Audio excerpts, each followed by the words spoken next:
অনেক দিন ধরে আমাদের প্রতিবেশী ভারত বাংলাদেশের সংখ্যালঘু হিন্দু সম্প্রদায়ের উপর নির্যাতনের অভিযোগ তুলছে বিভিন্ন সময় ঘটে যাওয়া বিভিন্ন ঘটনার কারণে।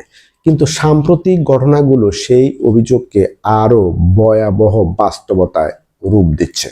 ঝিনাইদহ জেলার কালীগঞ্জ এখানে এক 40 বছর বয়সী হিন্দু বিধবা নারী, যিনি নিজের সব সঞ্চয় দিয়ে কিনেছিলেন একটি দোতলা বাড়ি সহ ছোট্ট এক টুকরো জমি, নিজের কেনা সেই স্বপ্নের বাড়িতে উঠে চরম নৃশংসতার শিকার হলেন ওই স্বামীহারা বিধবা নারী।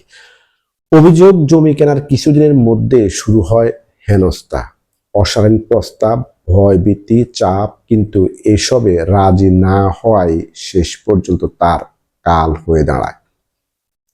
হাসান ও শাহিন নামে দুই বখাটে জোর করে তার বাড়িতে ঢুকে তার দুই আত্মীয়কে মারধর করে বের করে তাড়িয়ে দেয়, জোর করে তাকে ধর্ষণ করে। শুধু তাই নয়, ধর্ষণের পর গাছে বেঁধে চুল কেটে দেওয়া হয় বলে অভিযোগ রয়েছে। আর সেই দৃশ্য ভিডিও করে ছড়িয়ে দেওয়া হয় সোশ্যাল মিডিয়ায়। একজন নারীর উপর এই নির্মমতা শুধু একটি অপরাধ, নাকি একটি সম্প্রদায়ের সাথে শত্রুতা? ঘটনার পর সেই অভিযোগ তুলছে ভারত। কি বলার আছে আমাদের এখানে? ঘটনার পর ওই নারীর চিৎকারে পার্শ্ববর্তী লোকজন এসে তাকে উদ্ধার করে স্থানীয় হাসপাতালে নিয়ে যায়। কিন্তু মান সম্মানের ভয়ে প্রথমে ওই নারী ধর্ষণের কথা স্বীকারই করেনি। ডাক্তার পরীক্ষা করে বলেছে যে সে ধর্ষণের শিকার হয়েছে। ঘটনার পরে ঝিনাইদহের অতিরিক্ত পুলিশ সুপার বিল্লাল হোসেন অভিযোগের সত্যতা স্বীকার করে তদন্ত ও বিচারের আশ্বাস দিয়েছেন ঠিকই, কিন্তু আসামিরা ধরাছোঁয়ার বাইরে রয়ে গেছে। এই নারী একা নন।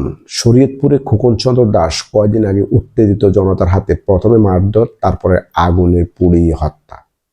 গত 24 ডিসেম্বর অমৃত মণ্ডল নামে আরেক হিন্দু যুবককে পিটিয়ে হত্যা করা হয়। এর কিছুদিন আগে ধর্ম অবমাননার মিথ্যা অভিযোগে দীপু চন্দ্র দাসকে গণপিটুনি দিয়ে গাছে ঝুলিয়ে আগুনে পুড়িয়ে মারা হয়। তার বিরুদ্ধে দাঁড় করানো হয় ধর্ম অবমাননার অভিযোগ, কিন্তু পুলিশ বলছে এই ধরনের অভিযোগের কোনো প্রমাণ তারা পায়নি।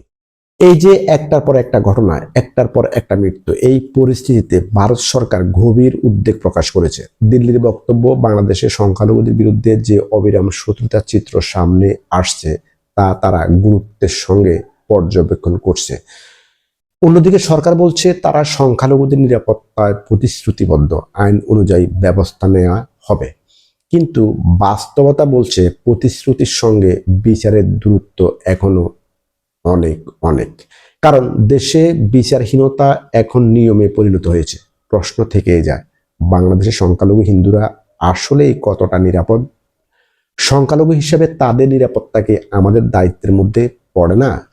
এইভাবে চলতে থাকলে একটা সময় ভারতের জনগণ আমাদের বিরুদ্ধে ঠিকই রুখে দাঁড়ানোর চেষ্টা করবে, আর প্রতিবেশী রাষ্ট্র হয়ে উঠবে চরম শত্রু।